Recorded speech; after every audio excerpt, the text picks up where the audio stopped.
how much LNG share in total supply of the gas?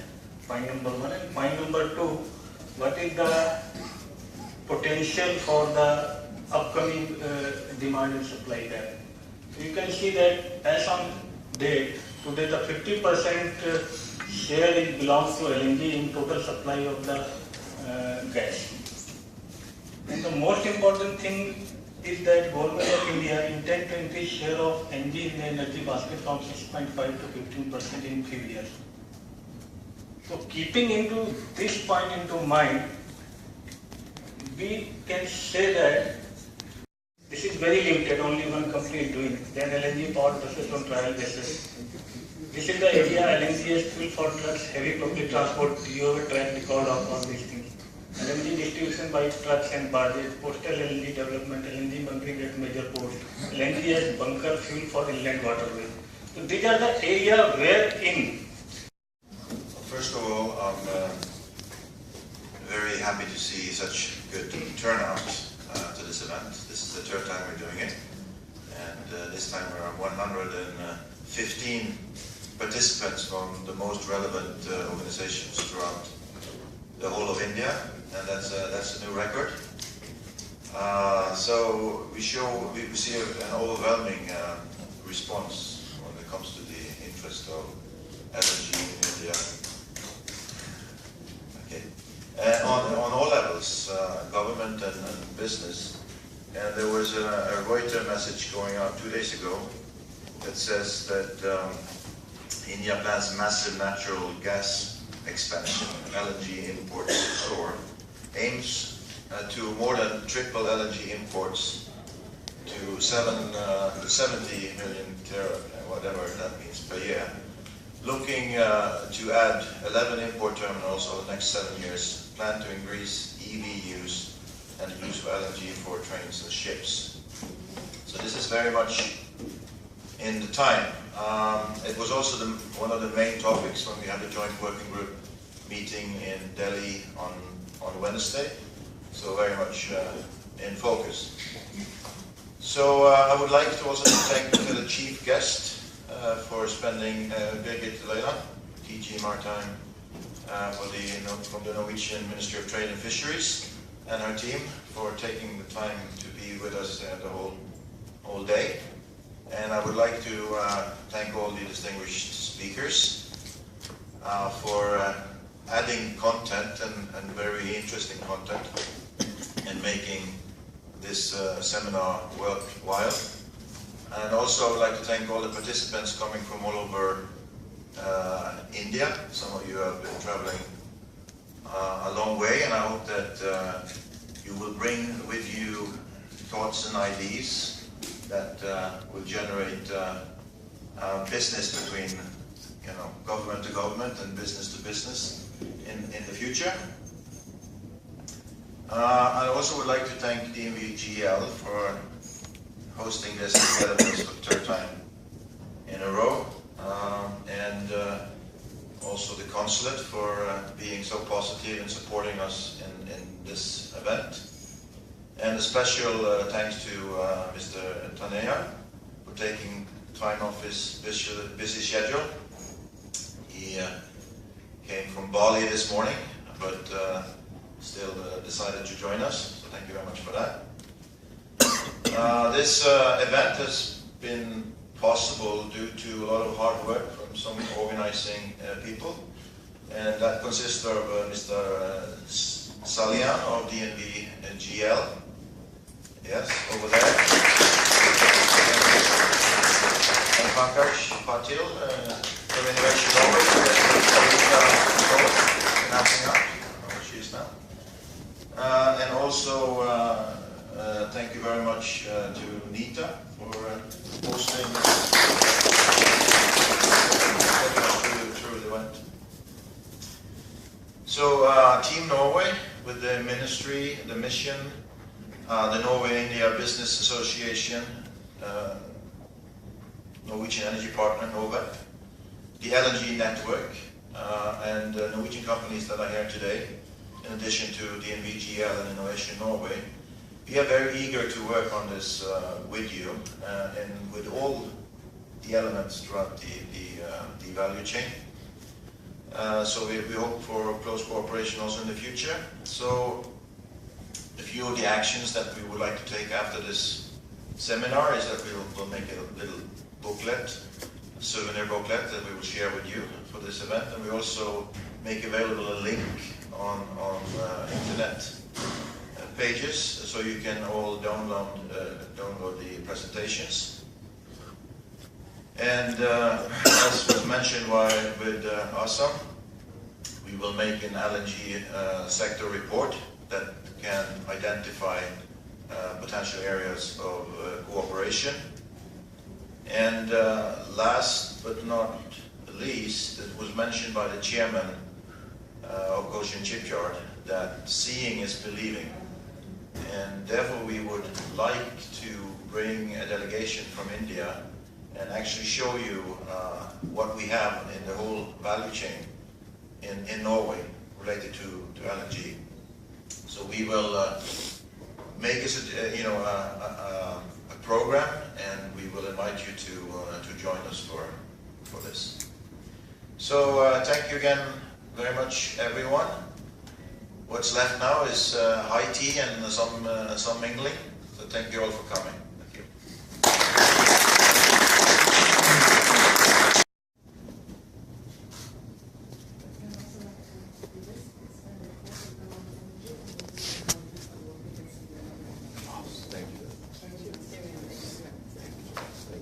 Thank you. This is from the circular, you know, the ice bears that you will find. Thank you very much. Thank you.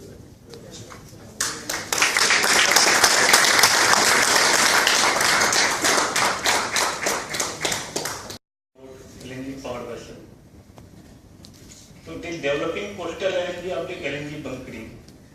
These are the area where we have identified that possible coastal zone, development small scale LNG division along the coastal. There is no practical solution as on date. This is the reality, and probably if we accept the reality, probably then we can work together on that and to resolve the problem. Coastal shipping ferry services. This ferry service recently started between Mundra and between Dahej and Goga and Dahej. There is other scope, and that is also not operating to the full capacity. This from Cochin to Sri Lanka, these are the potential route where a small pocket of LNG can be loaded and transported. But that is again at the planning and only conceptual stage. We have to work a lot. Technabar in Mumbai Valley routes could be explored for dispensing at LNG at homes. Why I am trying to say that we have just made a concept, but we don't have any planning to implement because we don't have technology to implement. Second thing, this also needs a huge investment. This is not only just the idea of investment. Scout LNG is investing in the new opportunity. Norway can be a partner to creation a vibrant small scale LNG market in India with bunkering, trucking, fueling, export area of operation. Opening the opportunity in the field of LNG bunkering, trucking and fuel part of that. And in addition to that, the shipping industry is evolving every day. We are creating more stringent requirements to conform to our commitments for COP21. So ICAR norms are playing, and we are signatory being an Indian industry also. So that is something which is also keeping us taking more challenges to improve and create clean and green corridors. And in the entire scheme of things, India is the brightest spot. That's what I understand that everybody in this house today present would echo the same view. Let's talk about Sagarmala. We did a bit of research. Norway with its coastline outnumbers India in terms of coastline. But the market opportunity India offers is huge. Let's look at it. We have 13 states and union territories which is having coastline, 7,500 kilometers of coastline and 14,000 plus navigable water. And India is sitting at a very vantage location of a major trade route from the Middle East to the Far East countries. And this is a clarion call of our Honorable Prime Minister to cater to these ports.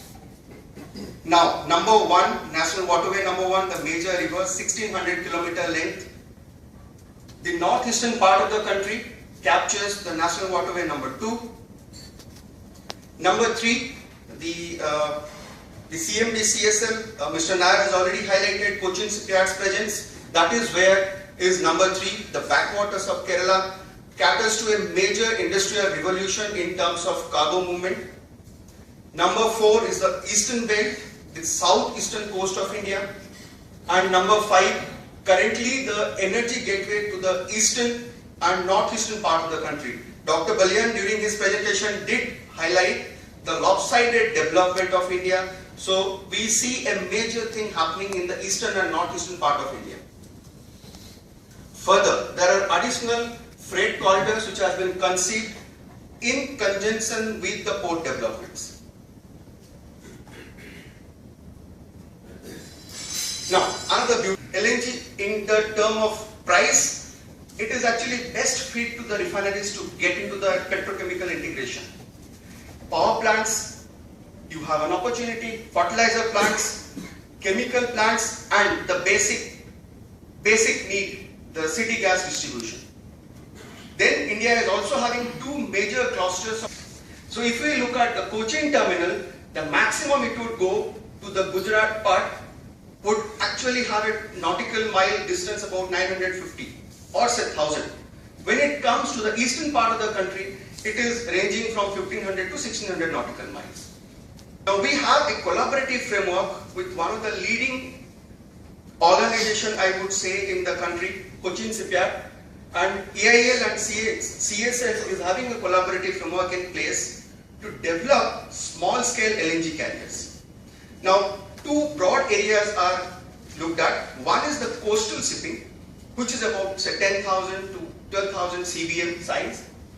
And when there is a constriction of draft requirement, the least available draft in our waterways are actually telescoping from 3 meter to 2.5 and maximum, I would say minimum rather, 2 meters. So that is actually the constraint based on which we have kind of prepared a template as well. Now let's look at the opportunities. But before the opportunities, there are constraints and we must overcome it. There are regulatory challenges and infrastructural challenges. Government is seriously committed to look at these taxation requirements in terms of regulatory, and simultaneously there is a clarity of myself. I'm going to speak about mostly of LNG, but also in general of enabling greening of the shipping.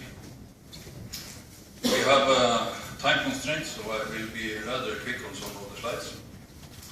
The topics today you could read by yourself, but it's all about enabling greening of the shipping. Norwegian Maritime Authority has 2 parent bodies. It's the Ministry of Trade, Industry and Fisheries, mostly, and then we have also the Ministry of Climate and Environment. And our mission is to safeguard life, health, environment and property. And that we're going to do with supporting, approve and development the greening of shipping. Because you have to go green both for the life, for the health and for the environment. And I picked up a small fishing boat just to pick up on Madhur Nair's presentation on the fishing project we had there for many years ago. Green of shipping is about many things. I will only speak about a few of them. And you all know these international agreements. Somebody call it requirements, but it is agreements about reduction of emissions. You may also know there is a lot of buy-in fuels, but not all of them are good. I will speak more about the LNG, which has a lower CO2 emission well to propel ratio than a lot of the others. As we work out, we rework our energy mix, and that's exactly in this order. Gas, by 2022, we have set the target for our renewable installed capacity will be 175,000 megawatt. 175,000 megawatt. And if you look at our track record of the last 3 years, 3.5 years, we are actually better than expected.